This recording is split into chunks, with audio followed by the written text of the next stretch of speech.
electric stillness of something stretched to snapping point. Far off, beyond the river, a livid streak of sunlight pierced the clouds and lit up with theatrical brilliance a tall, solitary tower. The scene had a curious unreality, as though of painted canvas.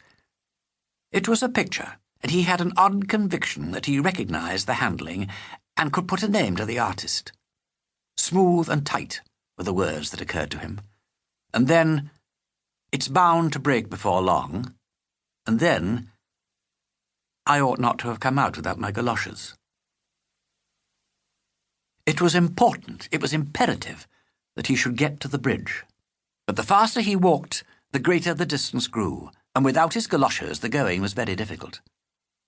Sometimes he was bogged to the knee, sometimes he floundered on steep banks of shifting shale. And the air was not merely oppressive, it was hot, like the inside of an oven. He was running now, with the breath labouring in his throat, and when he looked up he was astonished to see how close he was to the tower. The bridge was fantastically small now, dwindled to a pinpoint on the horizon, but the tower fronted him just across the river, and close on his right was a dark wood which had not been there before. Something flickered on the wood's edge, out and in again, shy and swift as a rabbit. And now the wood was between him and the bridge and the tower behind it, still glowing in that unnatural streak of sunlight. He was at the river's brink, but the bridge was nowhere to be seen. And the tower was moving. It had crossed the river. It had taken the wood in one gigantic leap. It was no more than 50 yards off, immensely high, shining and painted. Even as he ran, dodging and twisting, it took another field in its stride. And when he turned to flee, it was there before him.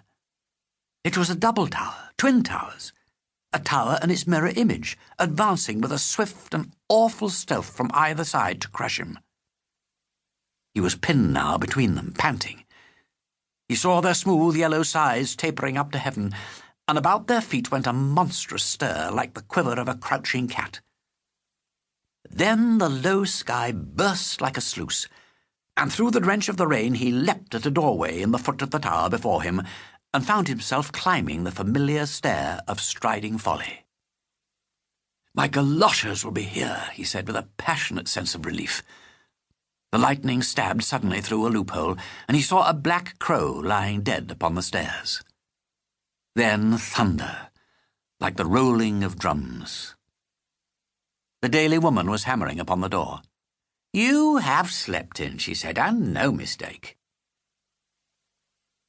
Mr. Melilot, finishing his supper on the following Wednesday, rather hoped that Mr. Creech would not come.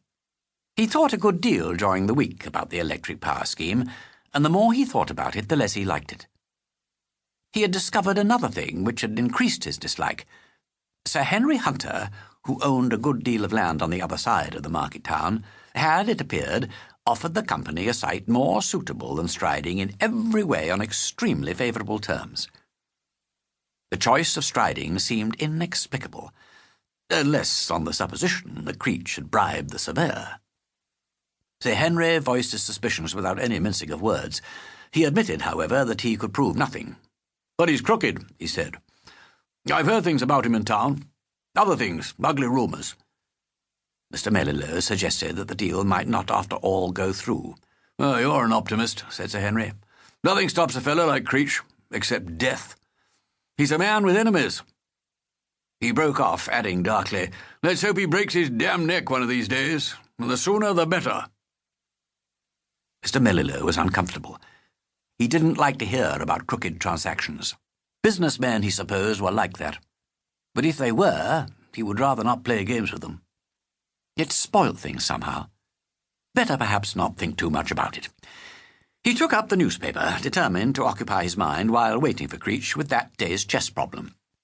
White to play and mate in 3. He'd just become pleasantly absorbed when a knock came at the front door. Creech? As early as 8 o'clock? Oh, surely not. In any case, he would have come to the lawn and the French window. But who else would visit the cottage of an evening? Rather disconcerted, he rose to let